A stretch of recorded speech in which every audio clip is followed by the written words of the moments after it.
Alors, il y a encore 15 ans, la notion de lanceur d'alerte n'était pas dans l'air du temps, mais plusieurs affaires médiatisées ont défrayé la chronique ces dernières années et ont entraîné une prise de conscience collective. La France a mis en place un premier dispositif général de protection des lanceurs d'alerte en adoptant la loi dite Sapin 2 du 9 décembre 2016. Et rapidement, il a été considéré qu'un renforcement de la protection des lanceurs d'alerte était nécessaire. C'est dans ce contexte, mais également pour transposer une directive européenne du 23 octobre 2019, qu'une loi a été publiée le 22 mars dernier afin d'améliorer la protection des lanceurs d'alerte. Cette loi poursuit plusieurs objectifs.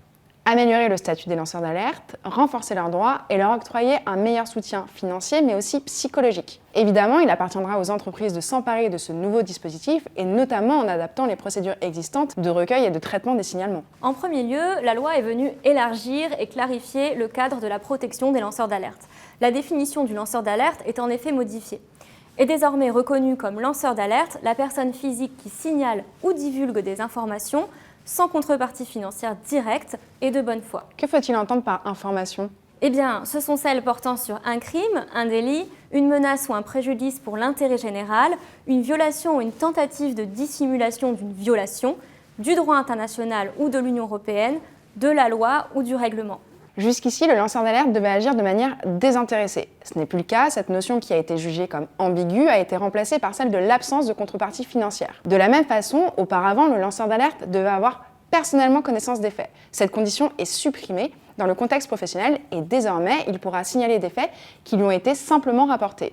Alors, à noter, Anissa, que cette nouvelle définition intègre les simples tentatives de dissimulation et il n'est plus exigé que la violation soit grave et manifeste. Alors, bien sûr, l'entreprise devra traiter de manière vigilante les signalements qui seraient fantaisistes ou de mauvaise foi. Autre point essentiel, la loi prévoit une extension des protections garanties aux lanceurs d'alerte à son entourage. Alors, que faut-il entendre par entourage ? Sont notamment visés ici les facilitateurs, entendus comme toute personne physique ou toute personne morale de droit privé à but non lucratif qui aiderait un lanceur d'alerte à effectuer un signalement ou une divulgation. On peut notamment penser aux syndicats, aux associations ou encore à un proche du lanceur d'alerte. Autre évolution majeure, les canaux de signalement ont largement été simplifiés. Alors que le lanceur d'alerte était auparavant soumis à des canaux hiérarchisés, il a désormais le choix entre effectuer un signalement en interne, c'est-à-dire au sein de l'entreprise, ou en externe, par exemple à une autorité administrative ou judiciaire ou à un ordre professionnel. Il peut aussi le faire directement de manière publique. Cette alerte publique reste toutefois cantonnée à certaines situations spécifiques, et notamment lorsque le signalement interne n'a pas été efficace, en cas de risque de représailles ou encore en présence d'un danger grave et imminent.